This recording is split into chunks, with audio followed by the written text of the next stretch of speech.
Welcome back to the Here for the Truth podcast. I'm Joel Rafidi. I got my co-host Erasmus with me as always. And today we have Curtis Stone with us, who's done incredible work creating his off-grid lifestyle, his farm, his entrepreneurship endeavors, and just the journey and the process that he's been through is extremely interesting. And there's a ton of wisdom which he's accumulated along this process on so many levels, whether it's esoteric, whether it's legal, whether it's, more material based. This is a fascinating conversation for anyone that wants to level up in their lives, to become more bountiful, to have a new understanding of what it means to have resources, and to be prosperous. This will definitely open your eyes up into perceiving these things in a brand new way. Right before we bring Curtis on, I just want to give a shout out to our friends of the Truth community.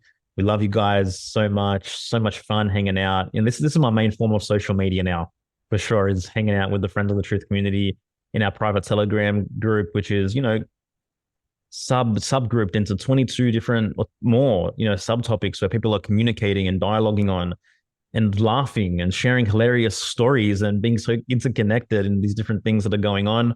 Not to mention the 6 calls a month. So if you're into if you're into German new medicine, right? Health sovereignty, if you're into nervous system, if you're into astrology, if you're into, things that we talk about on our podcast, and you want access to support and practitioners and people who are into this stuff as well, for very little cost, then just go to friendsofthetruth.co or hit the link in the show notes. And, it's not disappointing by any means whatsoever. Like, once people come in, they realize what we're talking about. And to me, this is the ultimate support network. This is the ultimate membership community for people that resonate with the things that we do, and they want to engage in a practical way with community and employ these things in their real life and start embodying the things that they're interested in, for sure. Anyway, enough on that. It's something that excites me, obviously, but here's Curtis. You are now listening to the Here for the Truth podcast, hosted by Joel Rafidi and Gerasimos.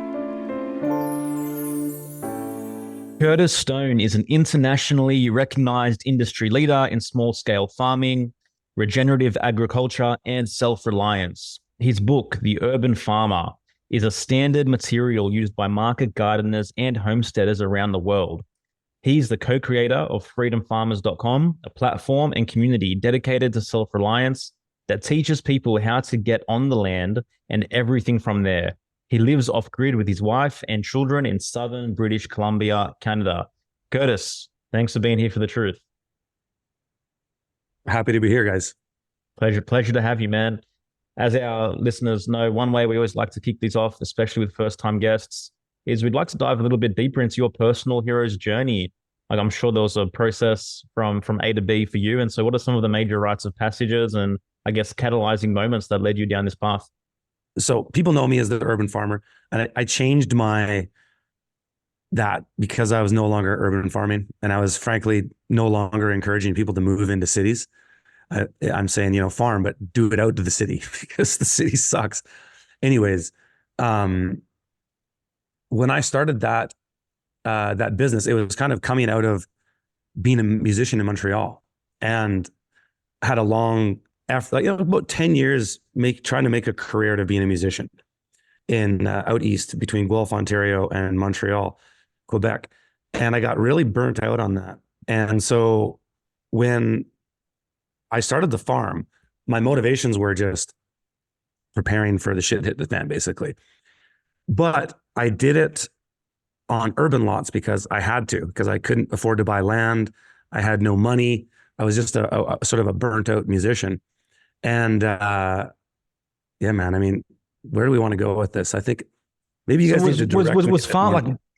Did farming only come into your view, like, kind of once you were burned out as a musician? Or, like, was farming something that you were interested in, like, before that kind of evolved into becoming the main thing? Yeah, I was. And I was quite obsessed with it because I was really thinking that, I guess this would have been about 2006 when Ron Paul, and it was starting to pump up to the election with Obama. I really started to get awake to the shit hitting the fan. I was still kind of a leftist, I think, but I wouldn't have called myself that, but I kind of was. But I was really thinking about that going down. And I was very motivated to just get out of the city and learn to live on the land, which is what I'd always wanted to do. My entire life, I wanted to do that because I always had this kind of thought is like, why do I have to pay rent to live? You know, it always bothered me. Can't we just be humans and live on this planet and exist and not have to pay rent to somebody, you know? And so that always perplexed me and bothered me. But yeah, around the time of this election, the tension was heating up politically, and I felt like the shit was going to hit the fan. I kind of came from my 20 years of my dad telling me that the shit was going to hit the fan tomorrow. And I had always kind of had that on my mind, and he'd been wrong so many times, but he was never really wrong, period. He was just wrong in time.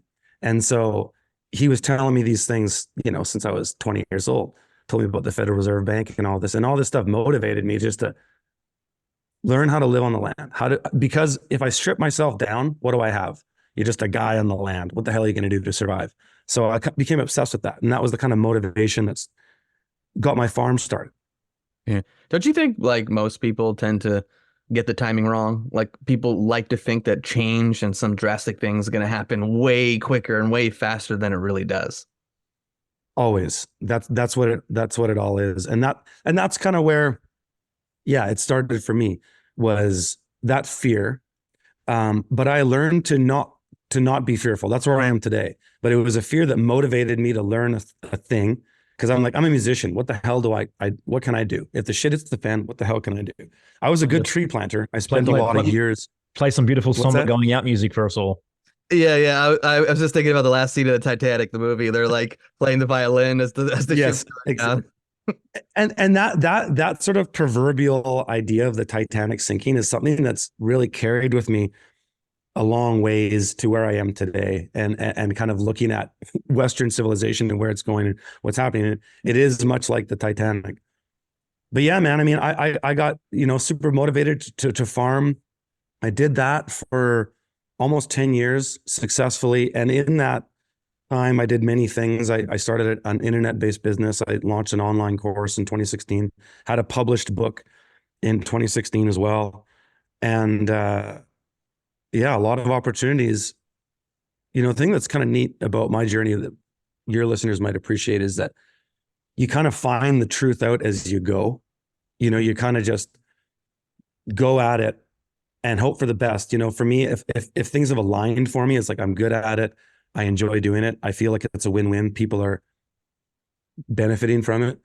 If I just went in that direction in my life, whatever it was, that led to a good thing. And so it's kind of, yeah, it's been this fun journey of trying one thing, and then that leads to another thing. And then you go, okay, well, I don't necessarily need to do that thing. Like for me, that was realizing I didn't have to farm anymore. I kind of got to a point in my success in my career, just pursuing this interest in sustainability and off-grid living, regenerative agriculture, small scale farming stuff. And I've kind of found different things in it that have led me one way or the other, but that's been a path for me that has just taken me in all kinds of directions that have been amazing and liberating. Because for me, like, it's really become about having agency over your life, and whatever capacity that is, because there's many capacities. The thing that I started with was food, you know, but there's also the law, capacity over who you are in the system, in the matrix, right? Or agency over your finances. You know, some people are so locked into conventional things and get controlled that way. But it's all been about pursuing agency. And yeah. Well, that kind of brings me into the question that I wanted to ask, which is like this whole concept of what is freedom, you know? So I guess agency is something that would probably tie into that concept for you, but if you're going to explore on that question a little bit more, what comes up? Yeah, well, it's absolutely agency. I kind of think about this trifecta of, call it a freedom trifecta, and it's freedom, liberty, and prosperity.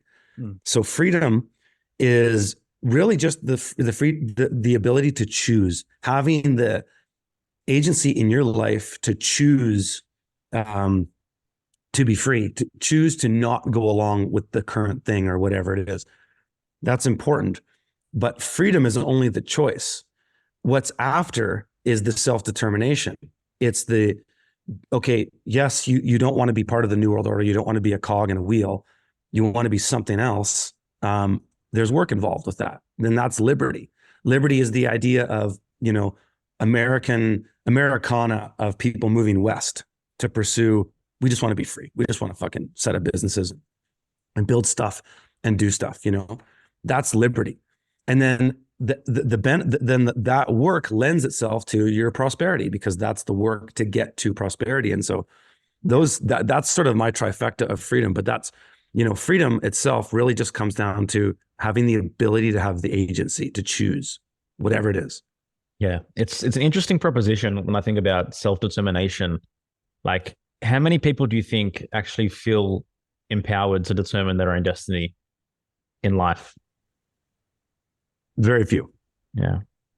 Yeah, very few. I think it's got to be less than 10%. I mean, when I think about the people that I interact with, but then I have to look at the people I interact with online. So interact with in life and reality, and interact with online. If I were to make this statement based on the people I interact with in real life, I'd say they're there. But people online, no, because you can't trust online anymore. I look on Twitter, and it could, you're going to do a post that can go semi-viral, and it gets engaged on by bots. I don't know if you guys ever noticed this. Yep. But it's a trip, man. And these bots will just waste your time for they'll go 24 hours, tweet for tweet for tweet. They'll go back and forth with you. The endless energy just to troll you and get you doing nothing, essentially, which is a big New World Order trick, is to get you focused on doing nothing, whether it's celebrating pride, which is nothing. It's like proud of your sexual orientation. Who gives a shit? You didn't make anything. Or celebrating an election. Oh, who's it going to be? Who's going to be chosen this time? For sure, it's going to be Trump, I think. But it doesn't matter. It's all bullshit. Yeah. What are the different levels of freedom? Because there's a lot of people that we come across in this little world in a community, and it's like, cool, they might understand certain principles, they may talk about certain things, but again, like yourself, you're not on the grid. Other people are on the grid. So there's so many different aspects to it. Like, I can't sit here and say, like, where I live in California, sure, like, I work from home, I get to do the things I got to do. Financially, we're okay, but we're on the grid. Right. Yeah, we have land, we have chickens, we have fruit trees, but there's levels to it. So I kind of would love for you to go into that. Yeah. So actually, I've identified 5. My camera's a little out of focus. There we go. I've identified 5. So there is starting at a state of dependency, which is essentially the default for anybody. And so you could think about this in many different ways that we deploy resources. It's like your freedom is on a level of water, on a level of energy, on a level of food, the things that you need to survive and live. You can think about this matrix in this way. So there's 5 degrees. So in terms of being dependent, you come into your apartment, you're living in the city, you flip on the switch, lights work. It's all on the grid. You turn on the tap, the water comes out, you flush the toilet, hopefully it flushes. So you have no agency over any of those things. So you're at a state of dependency. Now, you can go to a state of less dependency by simply saying, let's keep 2,000 liters of water stored in like a stable vessel in the house, just in case.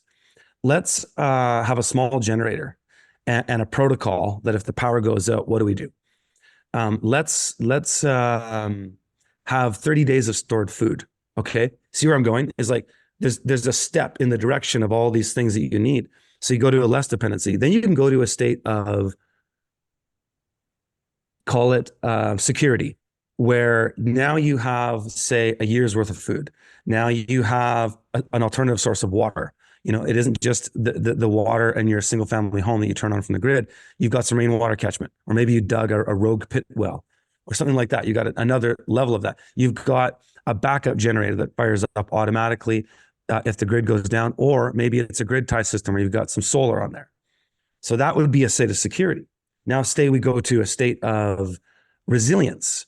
Now we're looking at multiple sources of water. Now we're looking at being at least partially off grid. Now we're looking at having a significant amount of our food being produced where we live. Okay. So you see where I'm going? Then we can let's go to a state of sovereignty where, and it could be beyond that too, because nothing is static. It's just hypothetically, a state of sovereignty looks like close to where I'm getting. So, right now we have 3 sources of water, all independent sources. So I have a drilled well that can get water from the earth deep. And this shit is, I think it's primary water if you've ever gone down that rabbit hole. Yeah. It's untouched. It's so pure and it's endless. But I've also got a bunch of earthworks on my property that maximize the capture of snowmelt in the watershed of the mountain that we're in. And millions of liters go through this point that I've narrowed down on my ground, my earth, because I've figured out where that is. And I can capitalize on that. So I can capture 10 million liters of water and hold it for months into the summer. Then I've also got rainwater catchment on all the buildings in my little compound area here: the house, the greenhouse, the garage, the firewood shack, the other greenhouse, the front of the greenhouse, and it all goes into one center point, and I can hold that. So this is getting to a point of sovereignty with water. With food, we're not there yet. We're probably, call it resilient. We grow all our own vegetables. Fruit is getting there, but trees take time. Yeah. We do our own meat birds. We have layers. We're adding pieces and working towards freedom one piece at a time. Can you just real briefly, but we haven't had an episode on it, but we've talked about it. Can you just talk about primary water a little bit? Because we live in this world where everyone thinks we aren't in a state of abundance, that we don't have the ability to just have water at our disposal. Everything is a resource that oh, it's running out. Exactly. I'd love for you to comment on the manufacturer crisis. I'd love for you to talk about that. Yeah. Well, primary water, I can't remember the geologist who was really the guy that discovered it, but just look it up. Basically, this guy found that as long as you kept drilling, you could hit water. And I found this to be true even in my own drilling experience, having talked to a dozen well drillers with 30+ year careers. The general consensus seems to be there's so much water in the earth. It's not a matter of will you get it? It's just a matter of how deep are you willing to go. And some of these really deep wells, they're 2,000 feet deep, tap into these fissures, or we don't know what they are really. But an ocean of water that's coming out at 5,000 GPM. This is on record. These wells, and so it's kind of a rabbit hole one, because it's another thing kind of like flat Earth in a way. Is that you just go, wait a second, water isn't scarce; it's just infinite. All you just got to do is drill down, and you can tap into an unlimited source. People have a hard time getting their heads around that because we've been so propagandized to think that we live in a scarce world. But when you start to think in a divine way, this is kind of what the spiritual side for me is no, that's all just a trick of the devil. There's infinite abundance. And as long as people are willing to share it, we can get that. But that's the problem, is a lot of these cronies aren't willing to share it. And so they like to monopolize and control these things and propagandize to think that they don't exist. Yeah, I mean, the same goes for oil, right? This whole fossil fuel theory that people still believe that our oil comes from dinosaur bones or whatever it is just ridiculous. But oil's abundant too. Am I right on that? Totally. I've heard the same thing. I believe the same thing, because the more I learn about nature, because I live really in it. You can hear my turkeys and my chickens. I'm in the bush, but I observe it, man. I observe these things day in and day out. And so there's something about when you live outside and how you experience the world. And I love it. Even just I was texting Erasmus before we started. I'm like, I gotta feed the chickens real quick. But it's so cool to and you can relate to that too, because you got chickens, right? Yeah. We got chickens. We got chickens. We got fruit trees. Again, fruit trees take time. But again, like what you said, I grew up in I didn't grow up. I grew up in suburban New Jersey. Went to college in Boston, so a city school. I lived in New York City for 11 years, moved out to, or 9 years, moved out to LA 11 years ago. And then just 3 years ago, we moved a little bit outside of LA. It's technically LA County, but where we live, it's the Santa Monica Mountains. We have some land, and even just connecting to nature in that way and going through the seasons, whatever seasons we do have in Topanga, it's not the same as where you're at, but just that brings a whole new level of wisdom, of understanding. I mean, we're in springtime now, so I'm getting so excited seeing the trees that have lost their leaves, like, oh, my persimmon's budding and the Yeah. flowers are coming, and like Oh, you wow. learn about these cycles, and it's so cool. But when you're living kind of in an urban environment, you're not really having this experience. You're not experiencing God's creation. That's what it is for me. Is I was never really a spiritual guy. I would have never kind of grew up left wing, would have called myself an atheist for a long time. But the more I experience nature in its raw form, just living in it and being around it, the more I feel connected spiritually, especially to having children and a family. I delivered both of my kids with my bare hands in our home. That's a visceral, natural experience that every man and woman should experience. But that changes you too. And just seeing, as a farmer, you learn things about nature in the non-man form, but as a parent, you kind of learn it in the man form, and that, or the human form, is that you see your children grow, you see them catch illnesses and recover from them, and you see their dynamics of their personality change. And man, it's very enlightening and offers a lot more perspective on things. And I think the New World Order just wants you to not experience any of that.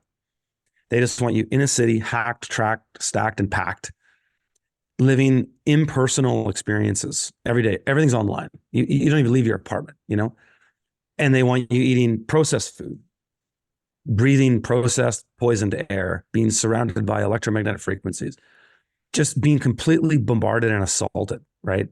And everything, the water full of fluoride, whatever it is, everything they're doing now is just trying to kill you. And so you got to just get away from it. And I wonder often if God's hand is playing the New World Order sometimes, because I find what's happening as a result of this is that it's forcing people like us to get out of cities. And it's quite a transformative experience. Erasmus, you can totally relate to it, just because I know exactly where you are. And I've been through those hills, and it's beautiful. It is so unlike LA. Oh yeah, it's so weird, close, just but trip. yeah, well, it's like I feel like we get the best of both worlds. But yes, we're not like off the grid, but we have a generator, so we're like at the step right below that, where it's like, okay, Resilience, we've had getting resilience. we've had three experiences right now where the power went out for 3-4 days, but because we had that generator, it saved us. I mean, the night before Thanksgiving a few years ago, it's like 100,000 people lost power, and like we were able to still have Thanksgiving, and we had 15 people coming over. So like that little thing made it worth it in that regard. So. But yeah, I mean, what you're doing, man, building your compound in the mountains, like it's a whole nother level. Um, I don't know. I'd love to think that I'm capable of that. I don't know if that's like my number one value. I like where I'm at right now, but we'll see. We'll see how things unfold. But it's a Yeah, not everybody has the same path, right? yeah, no, not at all.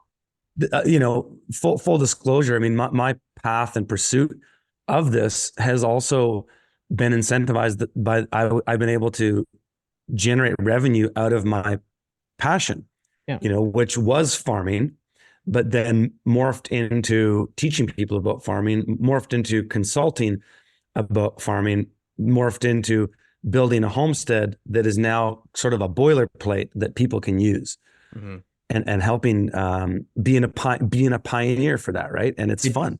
Like, did you ever anticipate this like growing into what it has become when you first started this farming journey?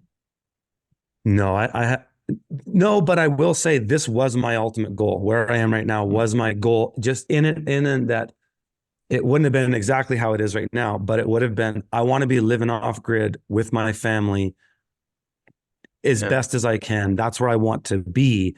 But the path there wasn't the thing that was so clear. Yeah, I love that, man, because I think about my life, and I have these moments like 30 years ago where a seed was planted about how I wanted to live. I always felt like I wanted something a little more alternative, like going along to get along and following the crowd just wasn't a thing that was ideal for me.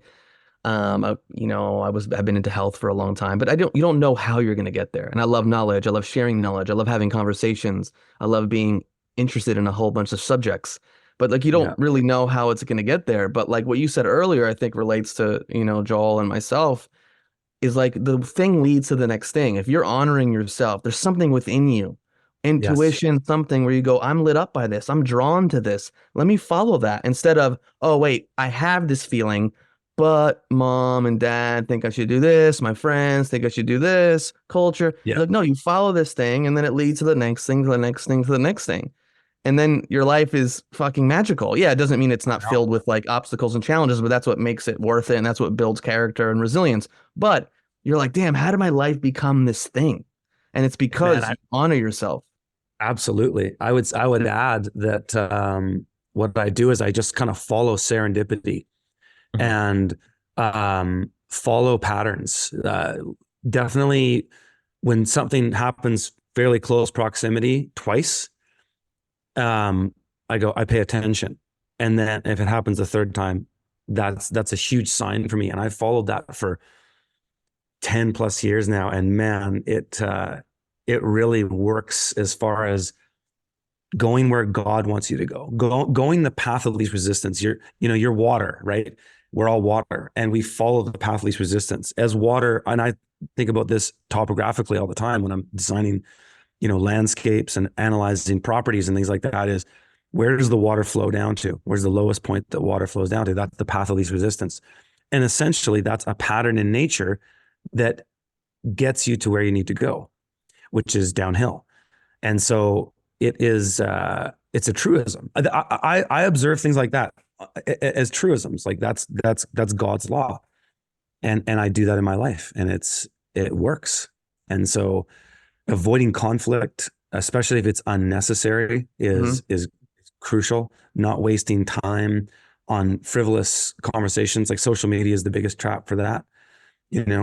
Going with the thing that gives you the maximum benefit to your lifestyle, whether that's you and your partner or you have a family, is just to bring value to that as much as you can with the least amount of effort, following the path of least resistance. That's what it's all about for me. Yeah, I totally feel you on that, man. And, to me, like in a way that's very like, natural capitalism, like leveraging reality and our environment to like maximize the return on what we really value without really inhibiting and hurting anyone else in that process. And when I think about the manufactured scarcity, like really, like this starts on a subconscious or really unconscious level with the way this programming really kicks in, like we don't recognize the abundance all around us in our physical and material reality because we've been so robbed piss poor internally and mentally and spiritually. And to me, really, this is the ultimate goal of, if people want to call it communism, which is just another branch of collectivism. But, it's like if someone else is winning, that means I'm losing, and it's left everyone. Yeah, the myth of the zero-sum game. Yeah. Right? Yeah, that's right. Yeah. The myth of the zero-sum game. It's just that's leftism. That's what leftism. That's one of their completely foundational principles that you have to get seeded into your mind, is that life is a zero-sum game. If somebody's succeeding, it means they're taking from you or somebody else, right? And it's just a cognitive trap, because then it totally frames. And dude, I lived with that for most of my life up until probably my late 20s, early 30s. Yeah, that was my mindset. Yeah, like I think about like primary water and like the abundance within the planet itself, and it's like that's a microcosm of you. Like there is a version of primary water that exists as a wellspring within you that you can constantly tap into. Once you align things correctly. Water is just an infinite metaphor for everything. It's amazing, especially in law. That's where it gets really trippy. Is that you start like, why is Canada defined in the Canadian Interpretations Act? It's defined as, for greater certainty, the land known as Canada in brackets includes the internal and territorial waters in and around that landmass known as Canada in brackets. That's the definition. And then there's all these things in United States law. There's a maritime law, admiralty law, all these metaphors. And it's a trip, man, because I think our logic takes us to a place that the New World Order was already ahead on. And so we follow logic, like to say this principle of the path of least resistance, thinking of water going downstream in a valley. Where does it go? It's a truism in the physical world. That knowledge can get esoteric too. And that's where the whole, that's just the rabbit hole there. But how that's all connected in law is a trip. And yeah. I sometimes, because I've been on this journey of law myself for 10 plus years. And it's a trip when you think about all these things. And where are we going, you know? Yeah, But it, where and how has your flow within been inhibited, you know, and why? And I look around me and like so many people just have these so many mental blocks, like they're walking contradictions, like they feel guilty for the fact that they even live, you know. It's like how can you yeah, even exactly. create abundance or prosperity or even just feel ecstatic to be alive, you know, with this level of programming. And I think programming is the right word. Like you've been rewired in a way Yeah. where it's like you're blocked. There's blockage. Yeah. But I like what you said about, you know, restricting your flow, because that's literally what it does. And that's also a metaphor in nature, is that when you see, which can be good or a bad thing, but it's a thing to manipulate flow nonetheless, is that in nature, when you see water going down a valley in a gulch, and then it hits a restriction, it's going to fill to the highest point of that restriction and then fill over.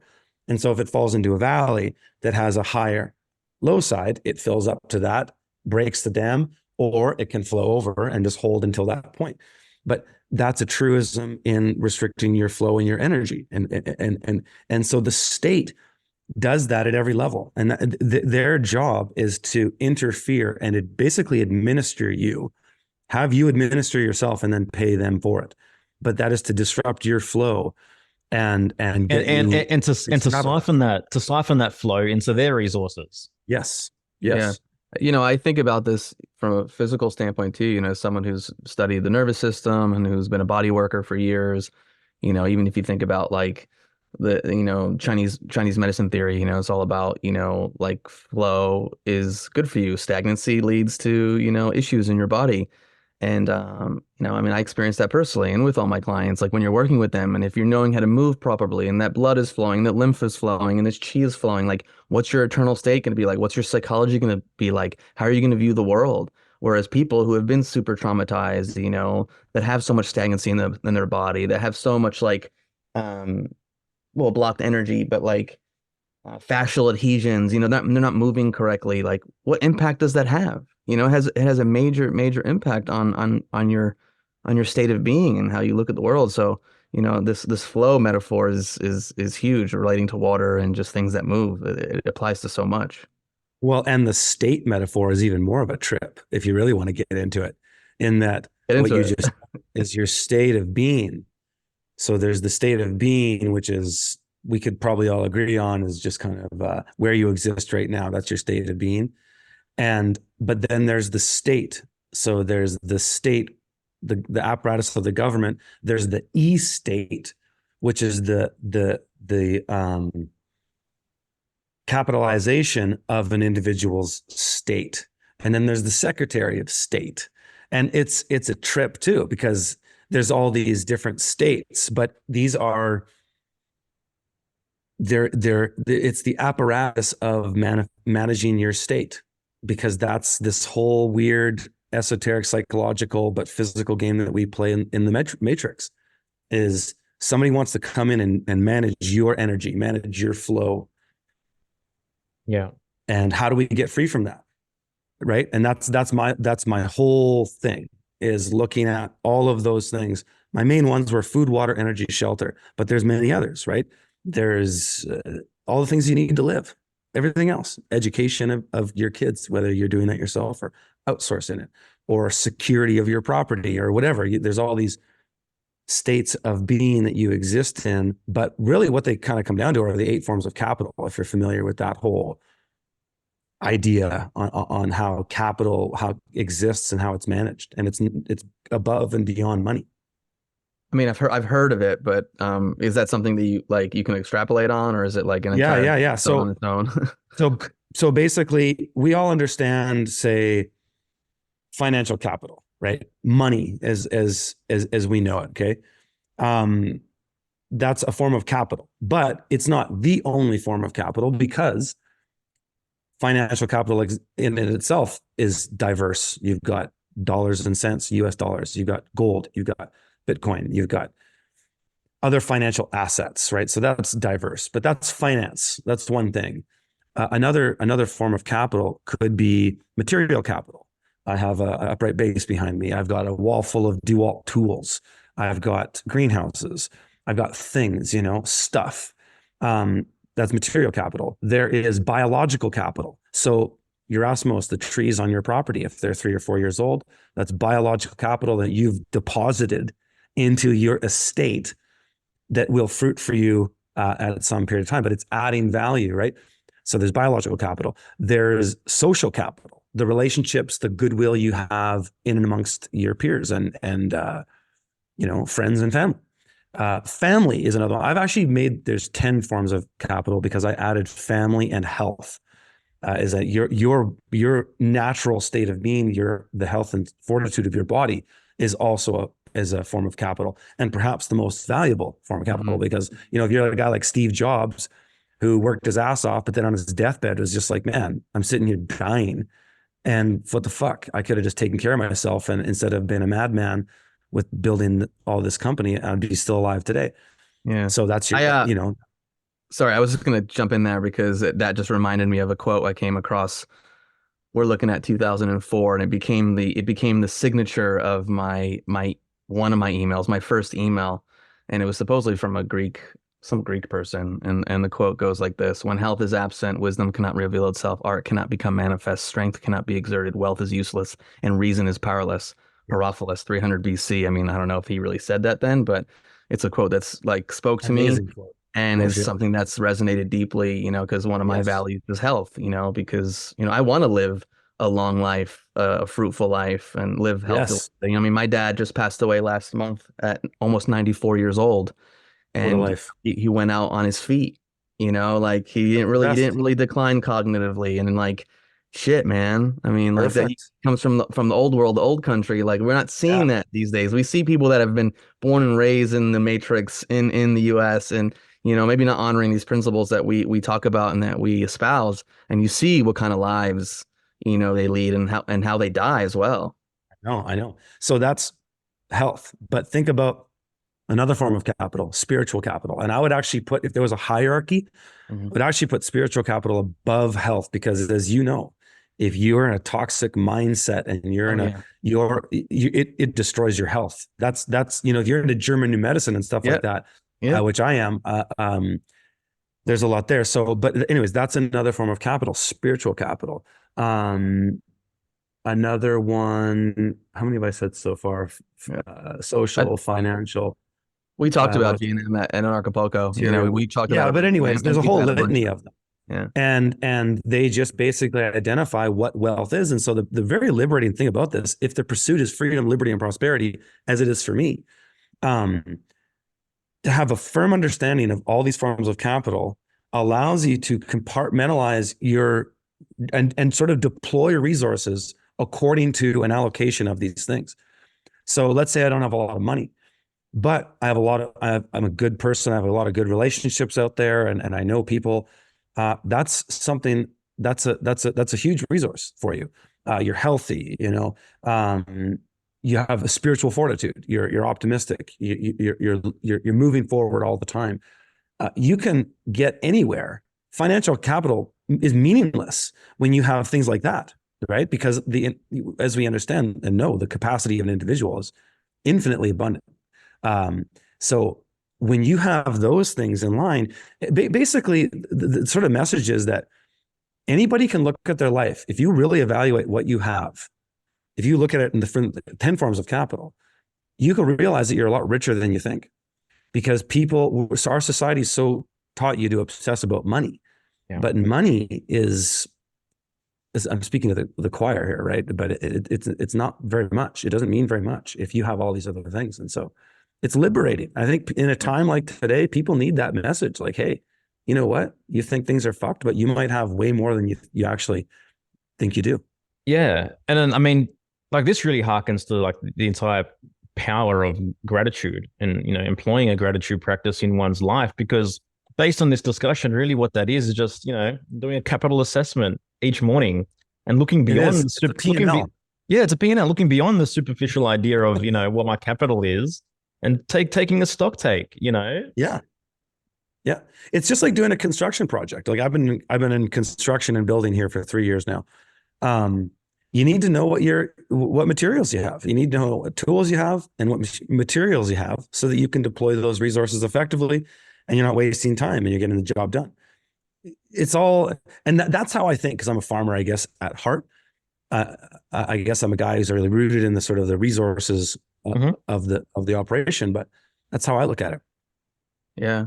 I mean, I think about my life, and there are times in my life, man, where I just was like relied on social capital and like the relationships that I built, the connections that I made, like, but genuine connections, not like, oh, who do I need to know? And what Yeah, are they yeah, going to do yeah. for Not me? not But friends like, on Facebook. yeah, like really these like beautiful relationships that led to opportunities and led to like new things happening in my life. And whereas like you can have all the money in the world, but if like, everyone around you hates you, you hate yourself, and these other forms of capital aren't where they are, like what kind of life is that?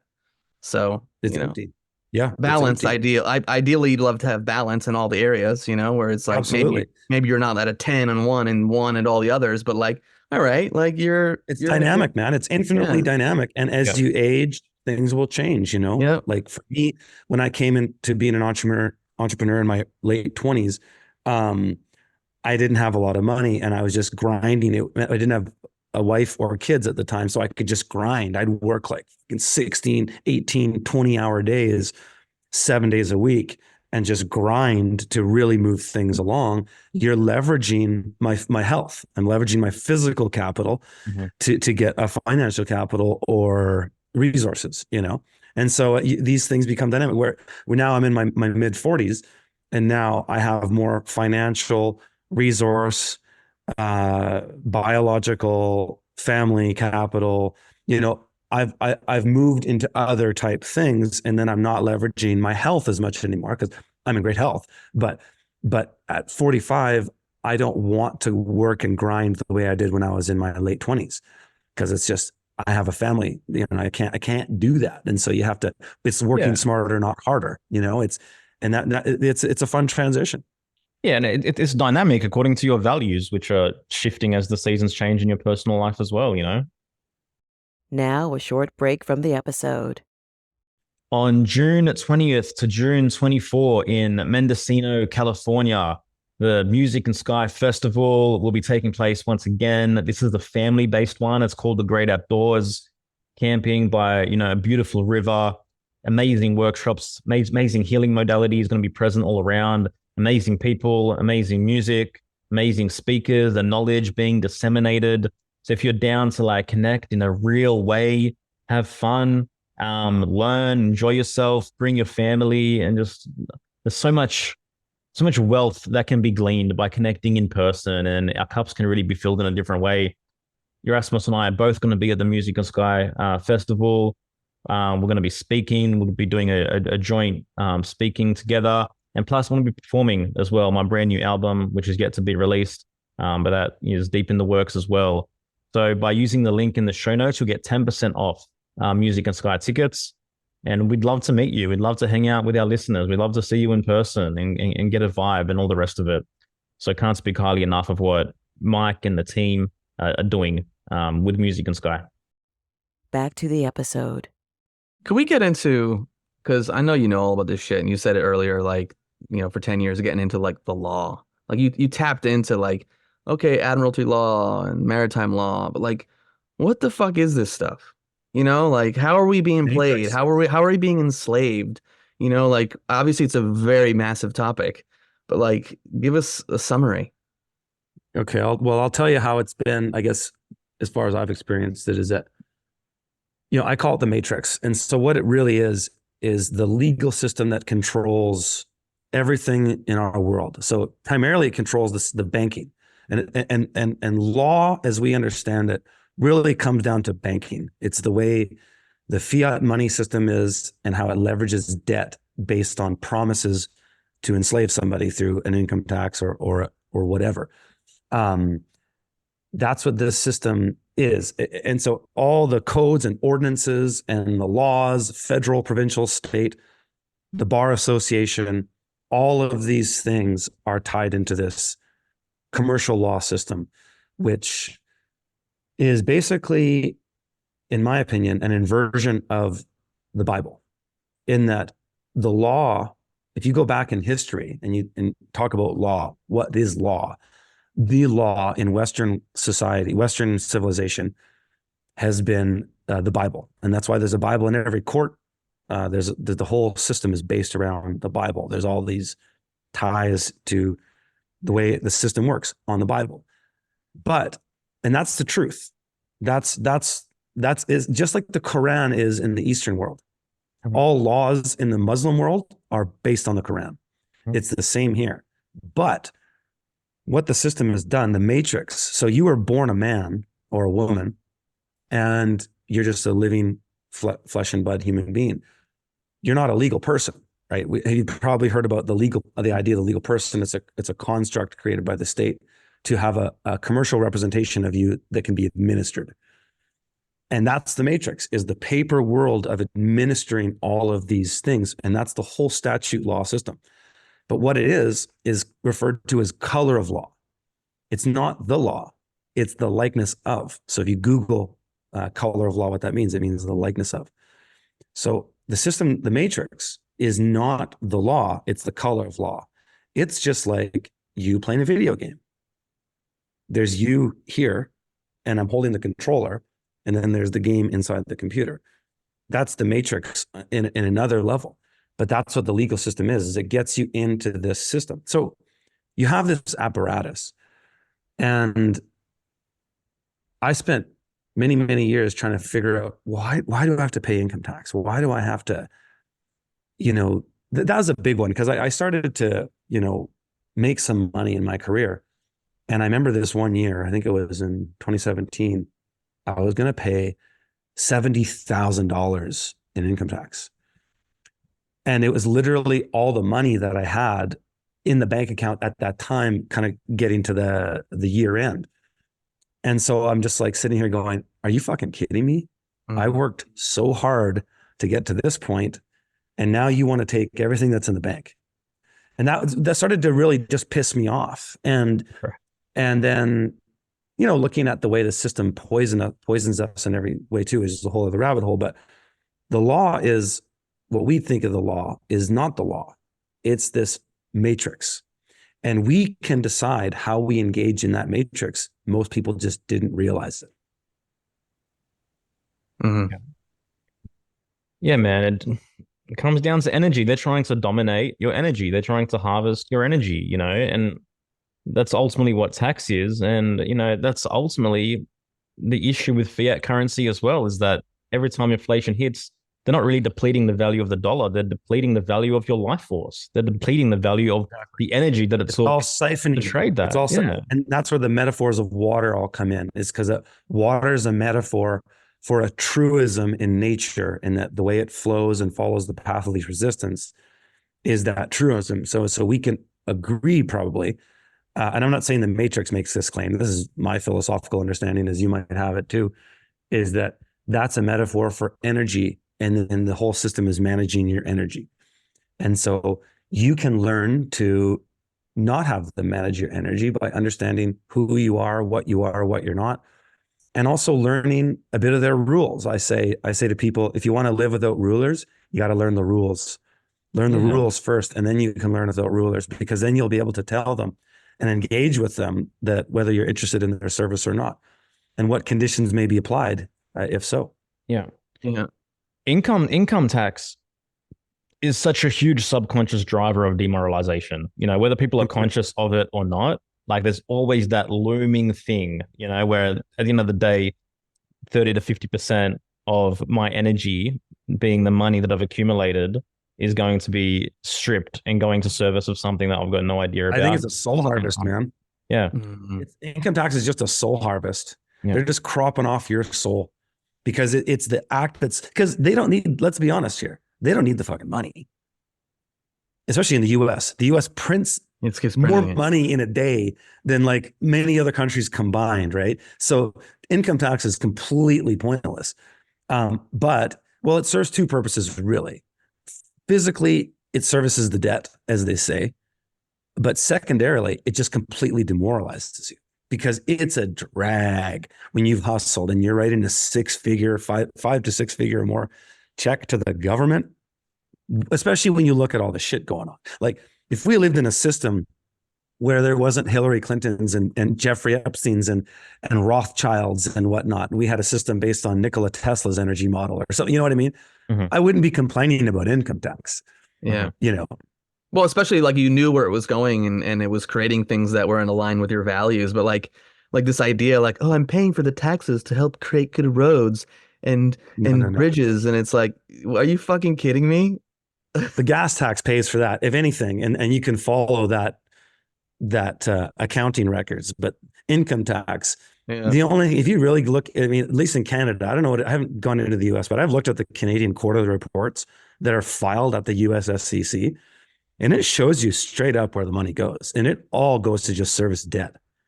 It pays some amount of principal, but that amount of principal keeps going up and up because they keep printing more and more and more money. And so it's just it's the slavery matrix to get you into this idea of paying off a debt that's odious, that's not even yours.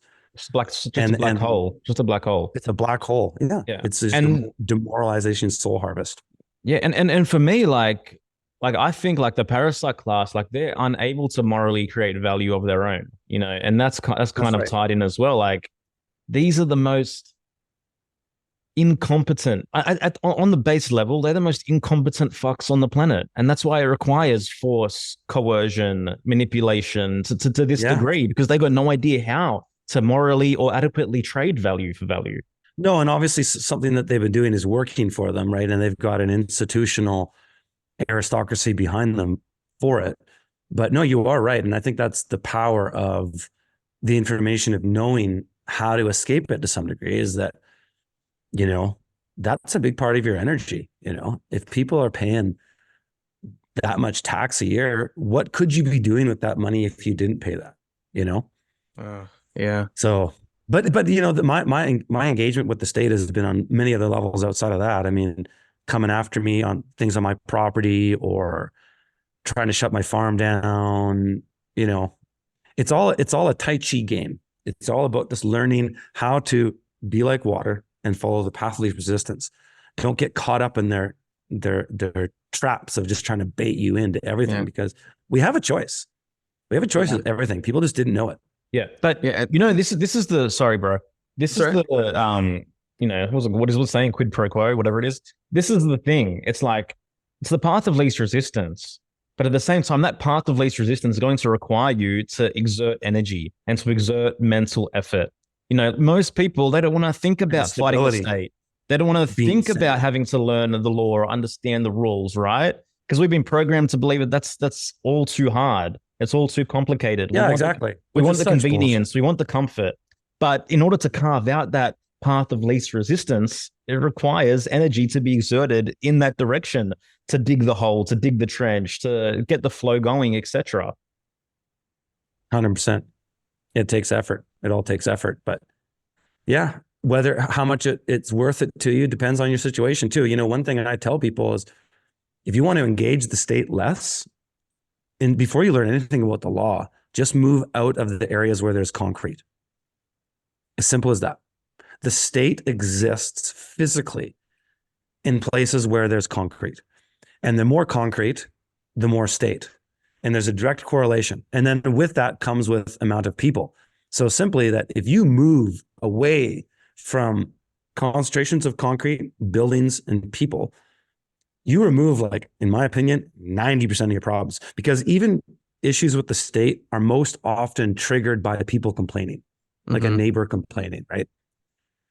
And so if you can disengage with that liability, it's a significant step, in my opinion, towards freedom, but also a high sense of security as well. Yeah.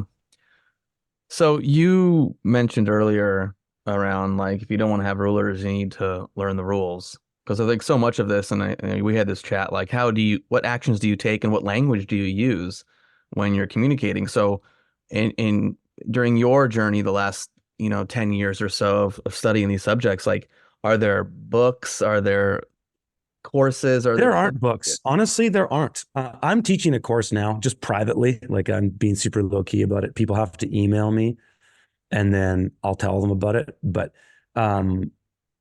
I never done it in the past, but the way I learned is there are no books. Like, well, there's some things I would say, you got to have a copy of Black's Law Dictionary. You should, but you can get it online too, but it's good to have physical copies. Understand the maxims of equity. And the maxims of equity there's hundreds of them. They're kind of like rules that came out of Roman civil law that were just adopted into the foundation of the creation of all statute law, which is the system that we use today. And they're guiding principles, and there's 20 of them, but there's 10 that are sort of most used. If you can and just Google them.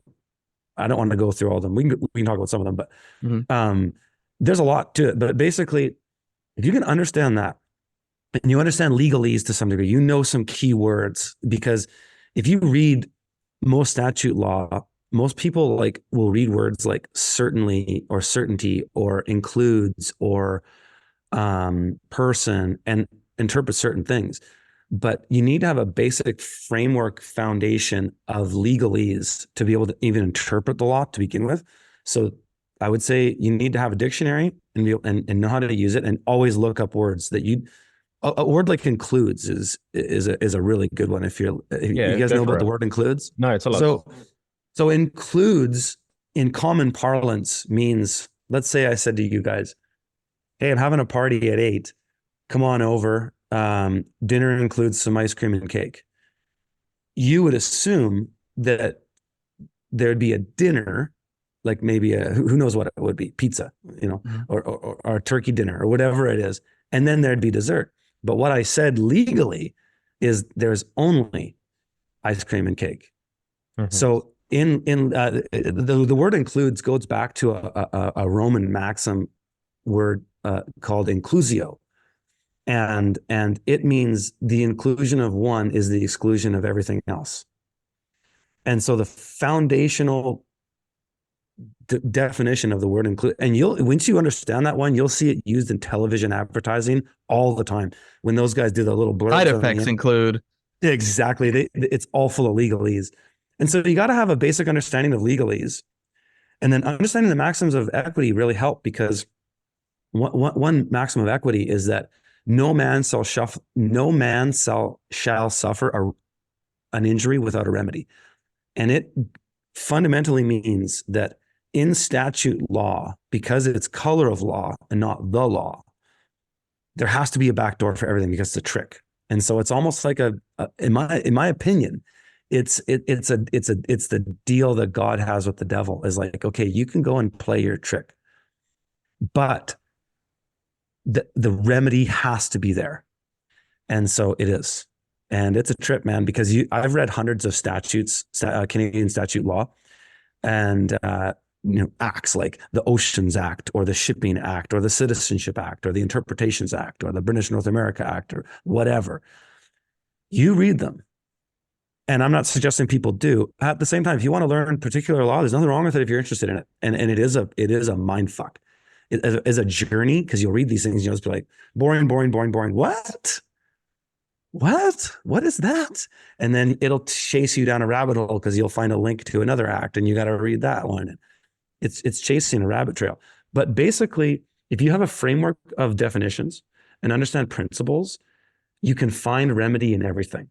And so that's been the liberating thing that I've kind of really come to in the last few years, really, in my understanding of my journey with this stuff, is that literally every time an agent of the state comes at you with a badge saying you must do XYZ because you're supposed to, there's a way around every single thing every single thing.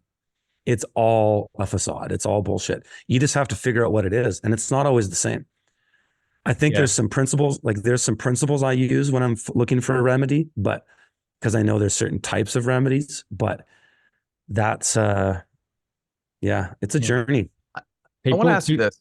People carry so much fear around facing the state, because we're so conditioned to fear authority and fear being in trouble, and because that little kid within all of us is traumatized, and I think that's a big issue that people have with me. Like our listeners know, but I received 3 or 4 different fines during the COVID era in Sydney, and initially there's this fear that comes up, like, I don't have to pay these fines, I don't have to deal with this. Why is this happening? It's unjust in the first place. But I decided to go through the process of discovering the remedy, and I personally decided to fight the state on 3 different occasions, and I won every single time. But there's lots Yeah. of psychological territory that has to be gained for you to then, Yes. step into that fire and be like, all right, let's take on this battle, let's do this. But you become Totally. forged, so much stronger as a result. Like that's one of the defining self-esteem growing moments in my life, was like being able to stand, in front of Goliath and win.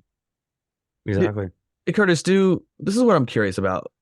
Are lawyers trained in this? Are judges, let's say you go before a judge and you have this knowledge and you know the remedy, like, is a judge just going to be like, oh yeah, I know this, and he's like, hold on 1 second, this person knows what he's talking about, I got to go talk to someone who actually knows what's going on. Like, I'm curious how this plays out. Well, I mean, that's such an open-ended question, brother. I mean, the devil's in the details. What I say is God is in the fundamentals, but the devil's in the details. So if you understand the foundational stuff, you often don't need the other things. One of the paths to remedy is jurisdiction. And so if you can find an article in an act or bill or ordinance or statute or whatever that is in a higher jurisdiction of the one that you're saying is coming against you. So some city bureaucrat coming to your property and saying you can't have chickens in your backyard or whatever. Mm. If you were to find, and I'm not saying there is, but fundamentally, if you were to find article of an above jurisdiction, so in a state jurisdiction or a federal jurisdiction that contradicted that thing becomes irrelevant, because that stands. And that's a thing in Western law, is that there's standing. And so there's an order of standing, and jurisdictional authority is just like how the Supreme Court of the United States is the highest court, right? It's the same in Canada. We have courts that go down. So you have jurisdictional remedies, and that's just one. There's one that's the best is the money, because the whole system's about money. And so when you can come at them with the understanding that this is a contract, you're trying to engage me, and it is about money. Here's my fee schedule. I'm happy to have a conversation, happy to assist you on this date and at this time, and provide all resources necessary for you.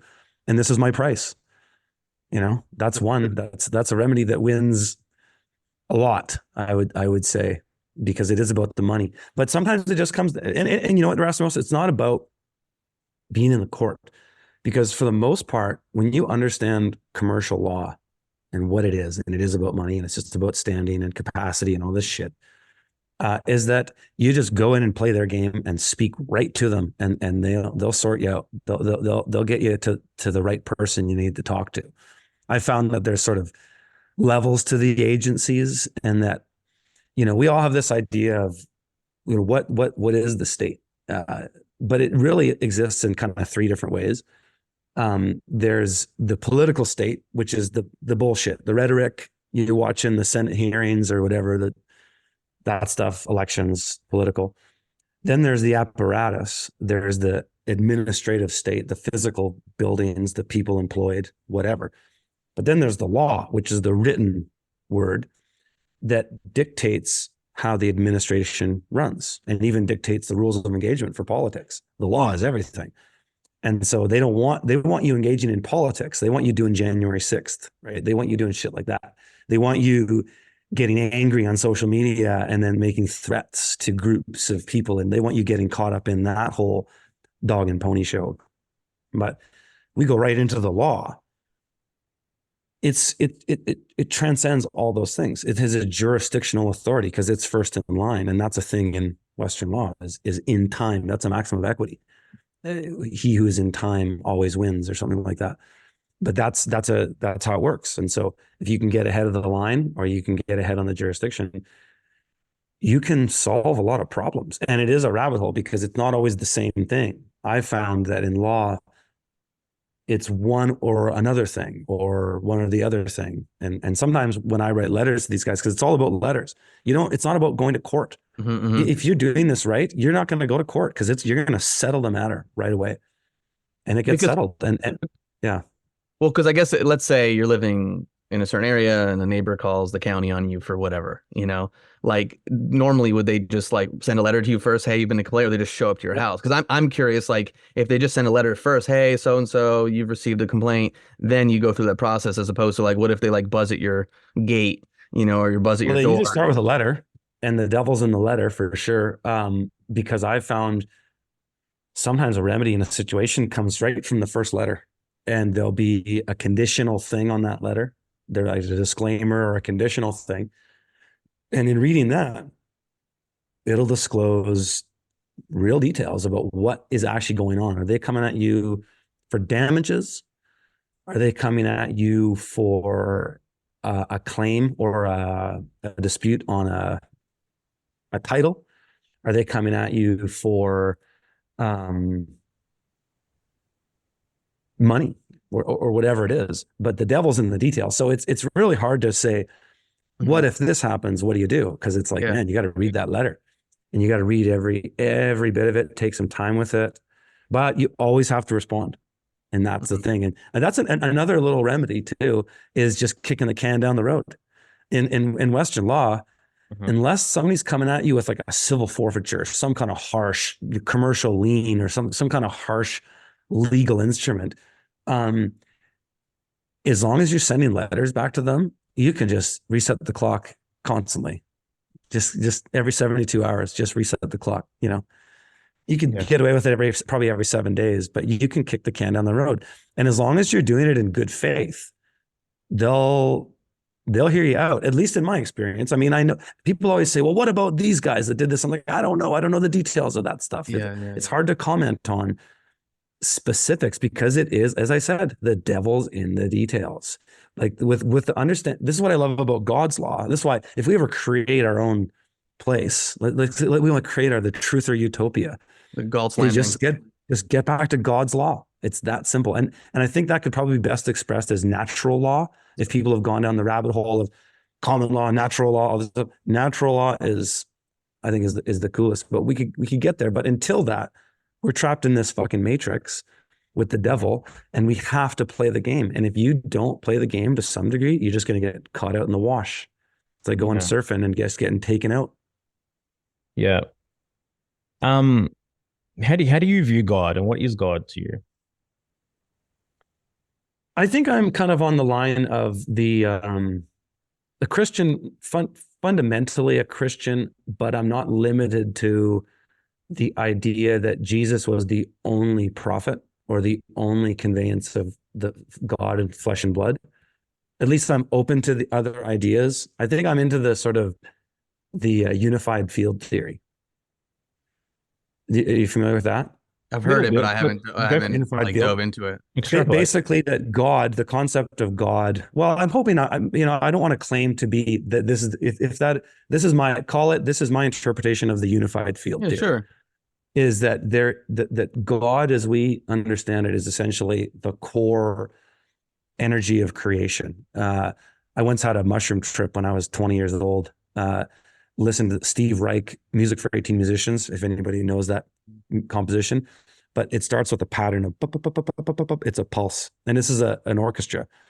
And that is a metaphor for the atom, or the vibration of the foundational unified vibration in the world as we know it. And it gets more and more complex and creates this world as we know it, the structure of matter. But the unified field is that field. And in that, there's the physical realm, but there's also the consciousness realm, which is infinite. And this is where I think we have people like Jesus Christ or Nikola Tesla, who were completely harmonized with the unified field. And they understood what God was, what creation was, how to manifest it, and communicated it and create. That's kind of what it is for me. And I really only call myself a sort of a Christian, in that what brought me to it was understanding the law. Is that in the law, it's all based on the Bible. So there's a big reason for that, and it's important, right? But it is the manifestation of the word of God that has affected this devil's realm. So you have to understand it and you have to use it. And so I think I'm a Christian just as much as if I was born in the Muslim world, I'd be a Muslim. Gotcha. This is exciting stuff, man. Again, it just comes down to, what do you value and where are you putting your effort to learn this stuff? Are you taking self-responsibility for your life in every area, or are you being dependent in certain ways? And this is the mirror I think everyone needs to hold up to themselves, because I'd love to sit here and say, oh, I'm sovereign being in every single area of my life and self-responsible, but I'm not. I'm not, and there's dependence that I have in multiple areas. But this is part of the work, man. This is being real with yourself and where you're at and where you want to go. And if you're clear on that, what do you have to do to get to where you want to go? And yeah. And I mean, ultimately, what you are and what we all are creators. We're vessels of creative life force and creative energy that wants to manifest externally into physical reality. And I think we need to come back to really understanding, integrating, and identifying the fact that you are a creator being. So, decide what you want to create. Yeah, man. That's what I kind of think on the unified field theory is where I go with it in my experience is that there's the unified field and we get partitioned off when we come into the physical world. We get a partition off. And life is just figuring out how to get back to that in your life. And that's the purpose of life. For me, in the core of my being, the purpose of life is to unravel back to the unified field and have that direct stream connected. I think just like the 10 forms of capital, we experience that in different ways. They manifest themselves different ways in our life, but they're powerful. And that's why I was saying earlier, like I follow serendipity and I follow rules of threes. I always start paying attention at 2, especially in a short period of time. You mean like, let's say, we're friends or we're hanging out with a group of friends, and then like within a 3-day period, like 2 of your friends recommend the same book to you that you never heard of. Like you're like, oh, okay, this is interesting. I had a crazy manifestation one not too long ago. A guy I work with on some law stuff. We were helping some people, and they needed this particular form that we'd never heard about, that we'd only found through engaging them. And I'm like, okay, shit, let me talk to my guy. And I talked to him and he was just laughing to me because he's like, I just got off the phone with them to get this exact form. He had it within 30 minutes of one thing of needing it to serendipity, just having it. So I was like, okay, that's 2. Now I'm really paying attention for 3, because that's the sign and that I'm kind of steering in the right direction. So it's like, if it all goes down to this metaphor of water, is that the center and the lowest point of the water is where you want to be. That's the true path of least resistance. But in life, you get swayed off it. And it's like surfing. And you when you follow the polarity that wants to pull you back, like a sort of a force of gravity to that low point, that's where I say I follow serendipity and I follow patterns, is because that keeps me, now I know I'm in the margins of where I need to be. You know what I mean? Yeah, you got to have awareness and pay attention to these things too, because how many times are people, presented with certain patterns? Or I know I always go back to a book that I read multiple times when I was much, much younger, the omens, the alchemist, the omens of life, and just these things that present themselves. And do you really take it in and go, huh? Or is it like, oh yeah, whatever, some random thing happening again? I know. That's why in the Western world, you really have to get out of the rat race. Because if you don't get out of the rat race, you can't pay. Well, it's harder to. Anybody can accomplish great things. But if you're working a 9-to-5 job that's sort of demoralizing to your soul, when you come home, you're not dedicating a lot of time to being aware, in my opinion. And so that's been a thing for me. I wouldn't, on my hero's journey, I wouldn't be doing what I'm doing today if I didn't have that set up a number of years ago.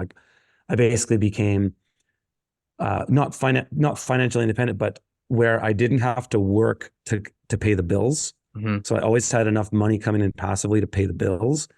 And then I was able to make that better. And then that buys you more time. And so it does suck though in a way, because money is an easy path. It's not the only path, but it is the system that they want you in. And unfortunately, if you play the game, you can get ahead. If you don't play the game, you don't, because it's all about, to have a family today with the inflation and cost of things. Holy shit. How much money my family costs me right now compared to what it did 2 years ago. Unbelievable. So you have to have Like, anyways, Like time, time to be able to reflect, time. time to be Yeah. able to like take a walk in nature. But if you're just like spending Right. 18, 20 hours a day doing the thing maybe you don't really want to do in order to, survive in this matrix, like I mean, I get it. It's hard for a lot of people, Yeah, in that and regards. this is where, like, if someone's in that situation, like, you have to break the pattern. You have to do something different. You have to do something which completely shatters and breaks the pattern. But what comes along with making a breaking pattern decision is scarcity, and it's fear, and it's like the fear of Mhm. death. Will I survive? Will I have enough? And to Yep. me, this is when we start to exit a purely left brain dominated reality. We can integrate a bit of the right brain, a bit of the right brain. And it's like, what if I'm supported? What if things work out? What if there's Yeah. serendipitous circumstances which lead to these doors opening, which lead me into something so much far more greater than I ever imagined it to be? Once I make a decision to exit that manufactured scarcity of I have to keep doing this and redlining just to survive, into let me break that and see what happens. Because in many Yep. ways, in all the decisions and circumstances in my life, what's been proven to me is that what we perceive to be our safety net is usually the ceiling. Absolutely. Yeah. That's the point. That transcends many things too, because they get you into that across the spectrum of different things. And so, yeah, And get you and into that yeah, trap. But it is first in the mind, right? Getting out of yeah. that. Otherwise, if you don't want to do it with the mind, if you don't have the mindset, you're not going to pursue freedom at Mhm. all. No. And this is why knowledge is so important. This is why listening and absorbing a podcast like this can open up a door for someone to make a decision they've never made before. But there has to be a willingness to embrace and welcome new information, new ideas, new knowledge that aren't commissioned by the states, right? Exactly. Exactly. I think about, 2020, 2021 more specifically when they rolled out the thing, the jab, whatever the fuck that thing is. How many people allowed fear or this scarcity mindset to make a decision that went against what they really wanted to do. I know. And I found that the people who kind of stood their ground, we've talked about this in previous podcasts, people in our world and our communities, our friends, like maybe they lost their job, but then they created something new and Yeah. something beautiful and something Yeah. amazing. And the connections Yeah. that were made because you honored yourself in a new way and you stepped into uncertainty in a way, and embraced it. Yeah. Totally. Because the primary driver of the marketing and the motivation for the jab would have asked people was, are you sure you'll survive? Are you sure you're going to live? Are you sure you can make this sovereign independent decision based on everything that we're perceiving and projecting at you? Yep. See, And that's the state of, yeah, not just you. Are you sure you want to be responsible for your grandmother and for your auntie and for the rest of them as well?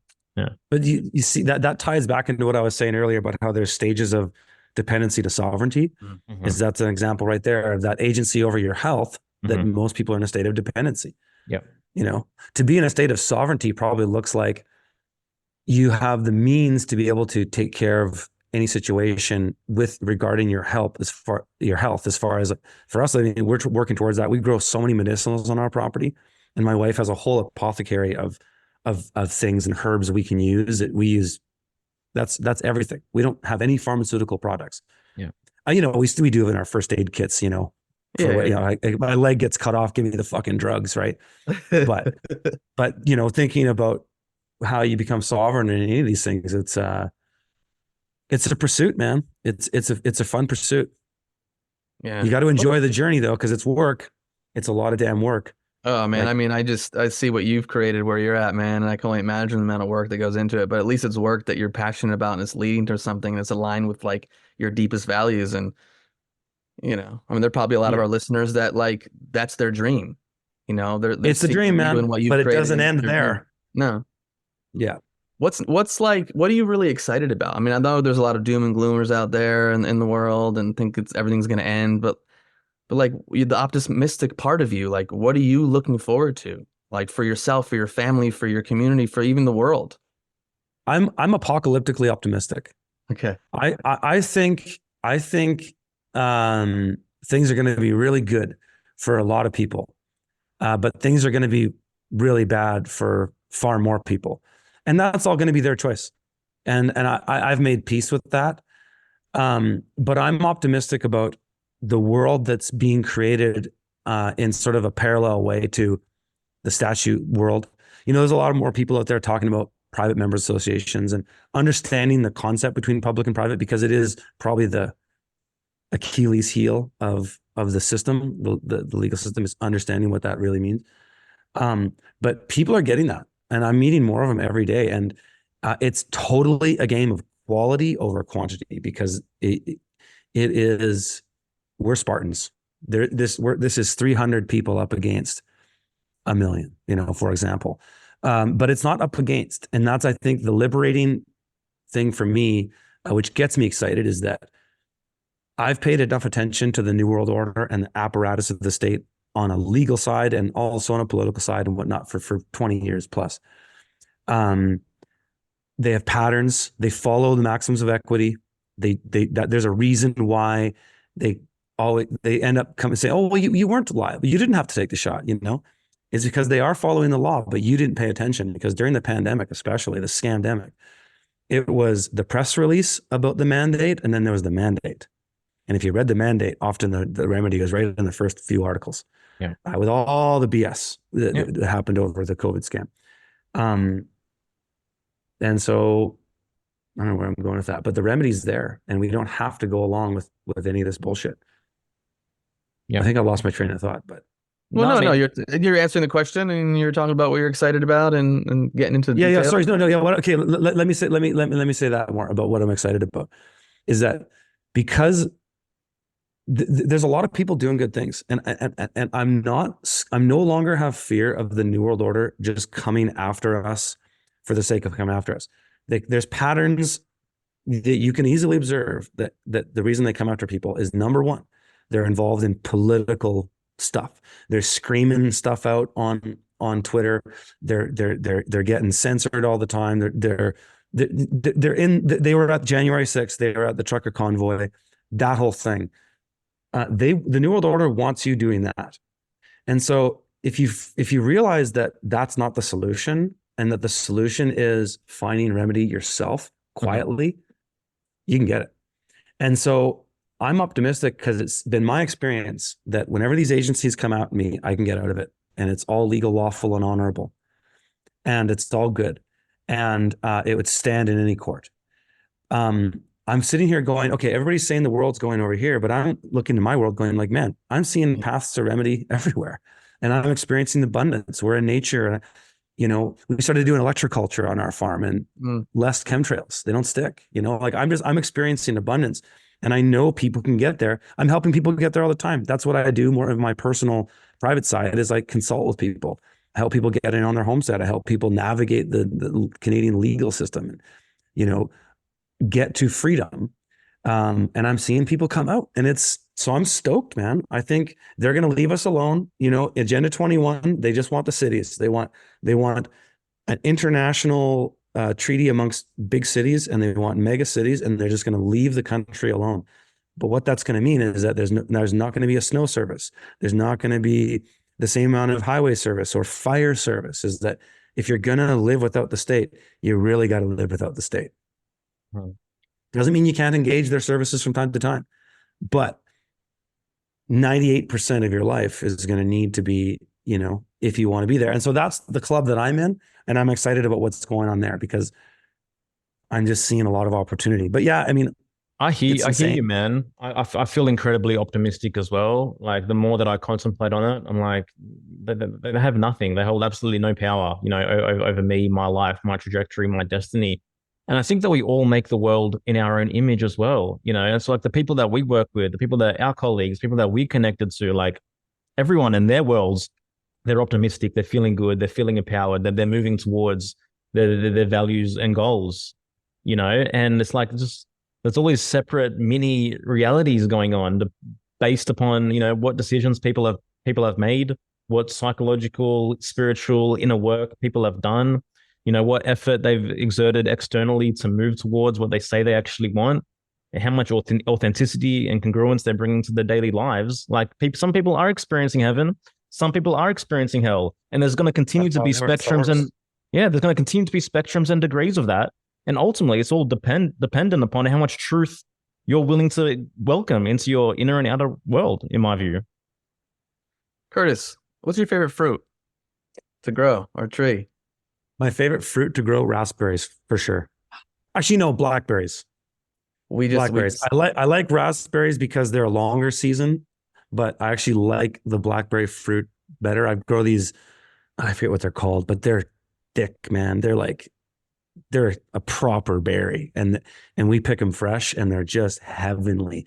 I get them for, I don't know what it is, maybe a month and a half, maybe it's 2 months actually, in the late summer going into fall. But those, hands down, my favorite fruit.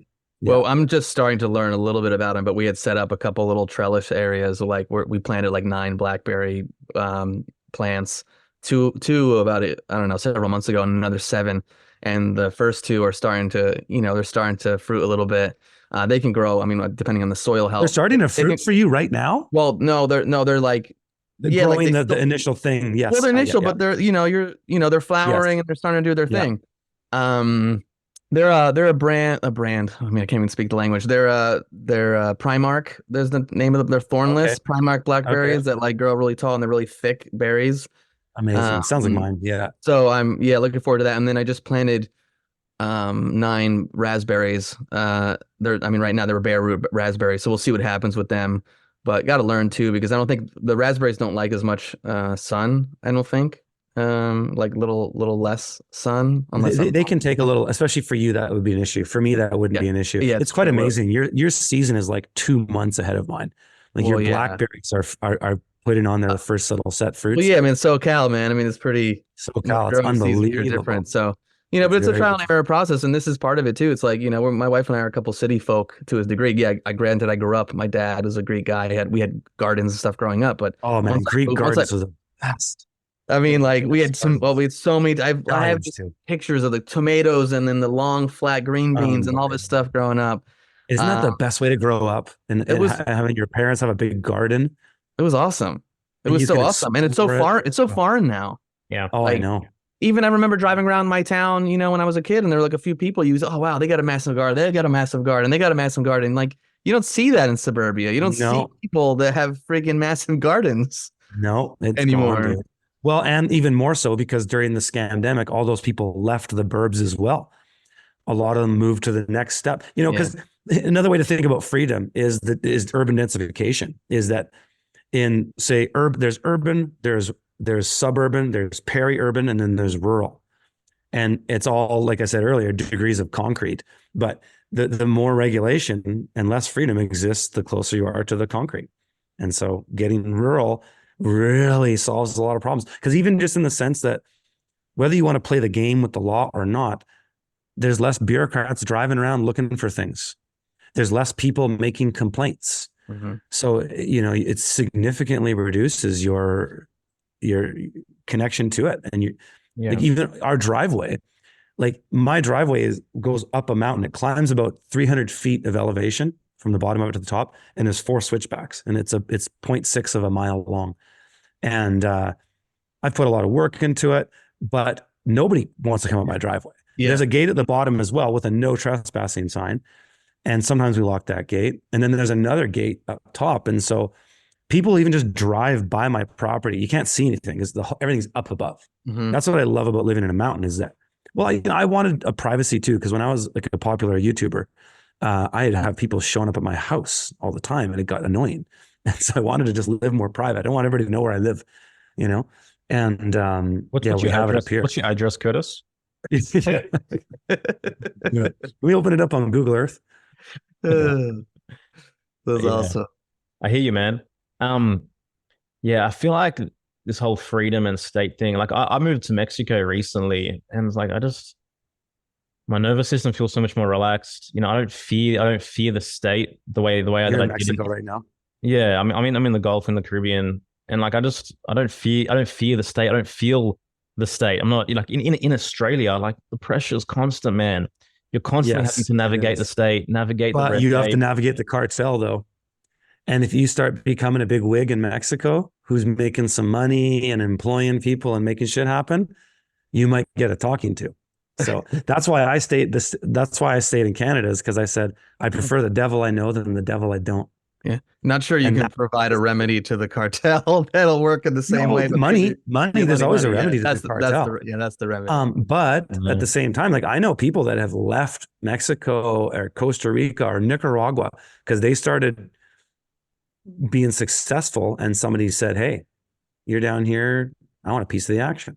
Yeah, it happens. Of course, it can happen. I'm not trying to scare you there, brother. But no, you're not scaring me. And I mean, it might be a more prevalent issue in certain parts of Latin America than it are in certain states or whatever it might be. But like intuitively, where I'm at now, there's zero fear of that. No, that's what I love about Mexico in general. It's do whatever the fuck you want, and nobody cares. And even here, like when the cartel actually served a benefit in 2020,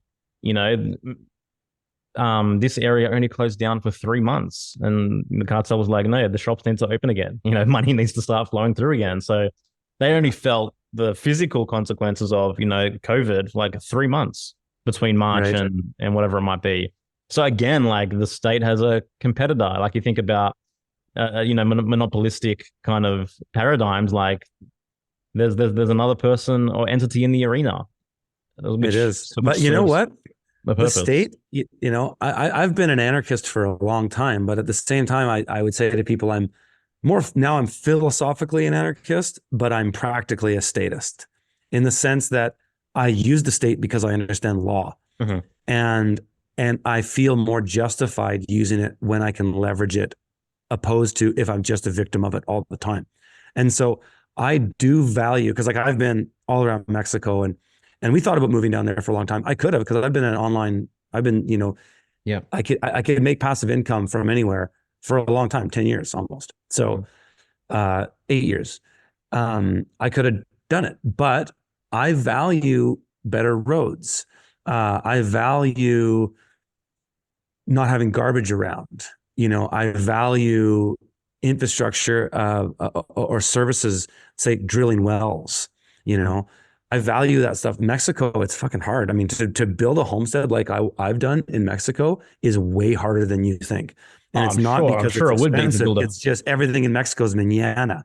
So it takes so fucking long to get Mexicans. Because the best Mexicans, in my opinion, as a working class kind of guy, they all come to Canada and the US. Yes. So Mexico's had a brain drain for a long time. If you've ever spent time, I spent a lot of time in Mexico, and I've watched construction projects over the course of a month, that I just see every day, do fuck all. Like nothing. Guys literally broom a pile of dirt on one side of the room to the other, literally, like getting paid 200 pesos a day. So they just don't do anything. But it is hard to make things happen. I actually have a good buddy who moved to Nicaragua the same time I moved to my property here. We both kind of had different prepping strategies. He was like, I'm gonna go to Nicaragua where my money is cheap and I can build a homestead and doing exactly what I'm doing here. And he's not even close to where I am. Not even close. And his resources went further. I probably spent literally 3 times much more money than he did, but I got it done. And so it's challenging down there. Man. Happen. Obviously, it depends what you want, depends what you value, depends what phase of life you're in. Like I'm not looking to build a homestead.